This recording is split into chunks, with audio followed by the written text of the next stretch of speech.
Hi there. Today we are going to be working on solving problems using ordered pairs. So we are given a table. This table says that the rule for width is add 1, the rule for length is subtract 1. So if we start out with a width of 1 and a width of 11, to find out the next width and length is for width, we need to add 1, so it becomes 2, and length, we subtract 1, so it becomes 10.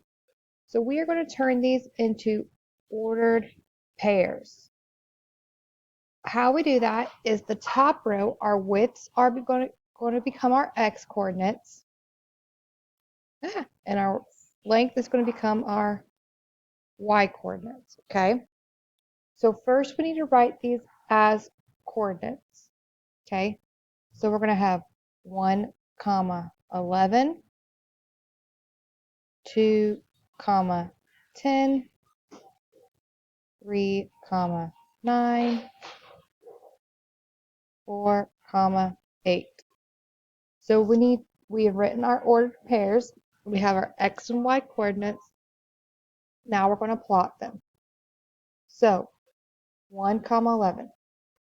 Draw 1, stand 11. 2, 10. 3, 9. 4, 8. Now, the question that we had to find out is it wants to know what will the length be if the width is 5. So we're just going to follow this pattern. So if we subtract 1 from 8, that gives us 7. Add 1 to 4, that gives us 5. So our new coordinate is going to be 5, 7.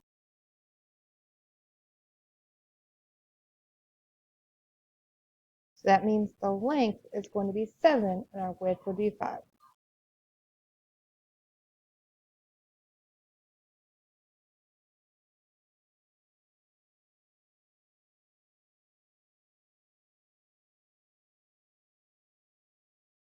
All right, so let's look at this a little bit more in depth.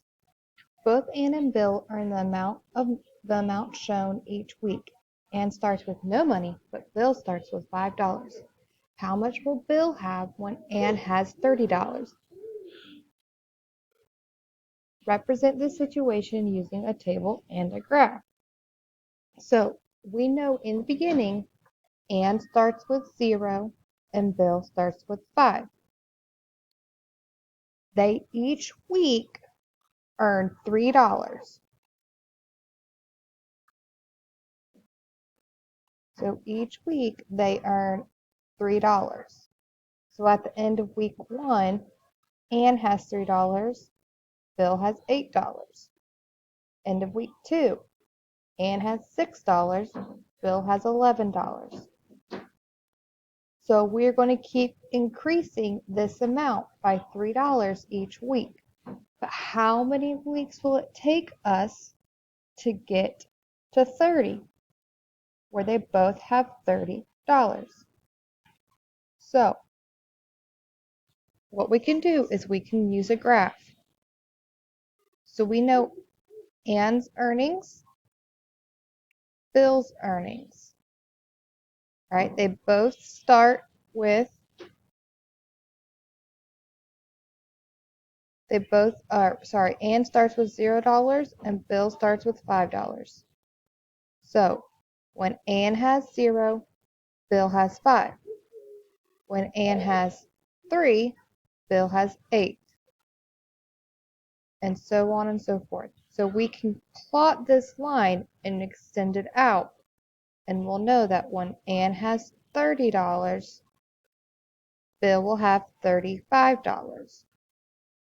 Another way we can do this is we can just look at the graph. So look at your patterns. Okay? So on week 1, Ann has 3. So we know 1 times 3 gives us $3. 2 times 3 gives us $6. 3 times 3 gives us $9. 4 times 3 gives us $12. 5 times 3 gives us $15. So what times 3 will give us $30? We know that 10 times 3 is 30. So on week 10, Ann will have $30. Now Bill always has $5 more than Ann. So 30 plus 5 equals 35. So on week 10, Ann will have $30. On week 10, Bill will have $35. And if we look, that matches our graph. 30, 35.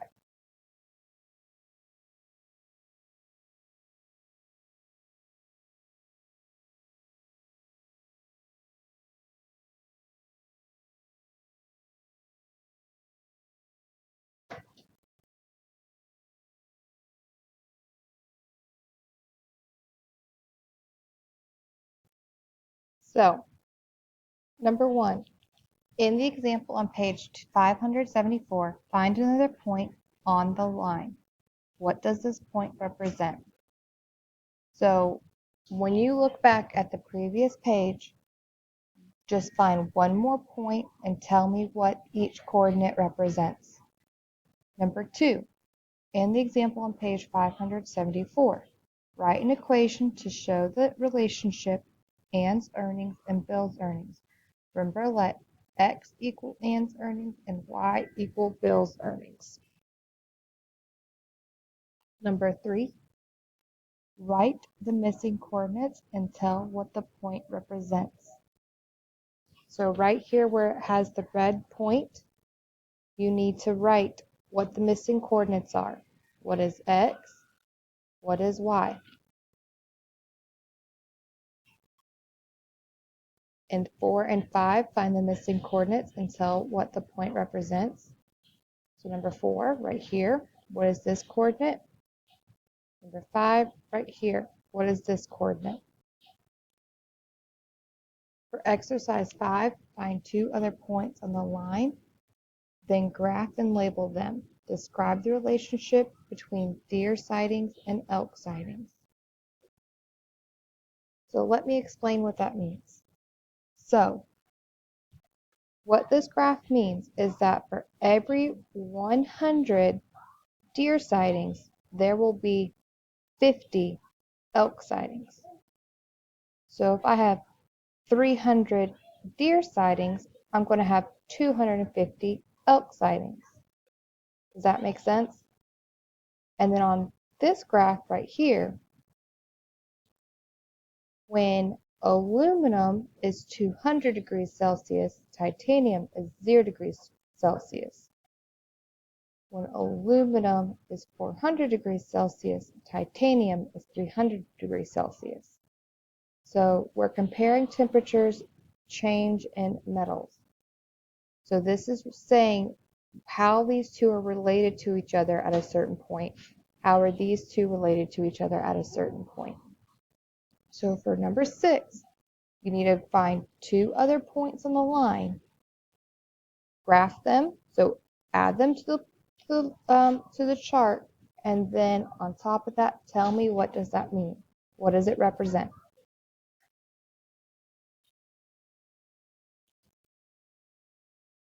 Number 7 and 8, use the table at the right.